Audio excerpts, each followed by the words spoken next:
Jeg skulle være sammen med en, der hed Markus og min bror. Jeg var på Amager Strand og kørte på løbet. Jeg var der i et par timer, og jeg skulle hjem 7:00, og klokken var 6:30. Jeg skulle lige til at gå, men jeg sagde til min bror, at jeg lige skulle lave det sidste trick, og da jeg lavede det, så brækkede mit ben, og det så skævt. Min bror ringede til ambulancen, og bagefter ringede han til min far. Jeg sad med mit brækkede ben i 10 minutter, indtil ambulancen kom. Min far kom også, da ambulancen kom. Jeg kom på Borgen og kom ind i ambulancen. Jeg blev kørt til Hvidovre Hospital. Jeg blev lagt på en seng, og der kom 8 læger omkring mig.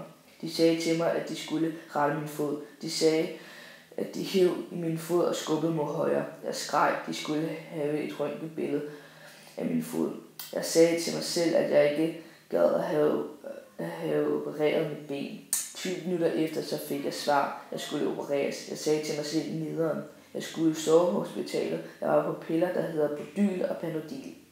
Jeg fik en skinne på og en forbinding på, og min fod var på et stativ. Jeg blev ført til et værelse, hvor jeg skulle være og sove. Dag 2. Jeg vågnede. Det var underligt at sove på hospitalet.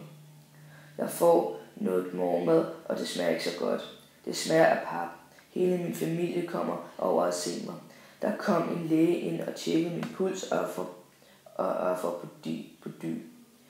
Jeg fik at vide, at jeg skulle blive opereret næste dag. Jeg måtte ikke spise noget mad eller drikke inden klokken 6 om morgenen. Dag 3. Jeg kom ind på stuen, hvor jeg skulle operere. Jeg blev bedøvet. Operationen var færdig, og jeg skulle have gips på. Jeg fik gipsen på, og jeg syntes, at den var stram på min hæl. Så der kom en læge og skårede lidt af det nederste af gipsen af. Og kom hjem, og det var dejligt at komme hjem.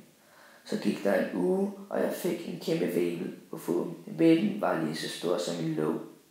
Der gik 3 dage, så fik jeg en ny gips, og alt var godt igen.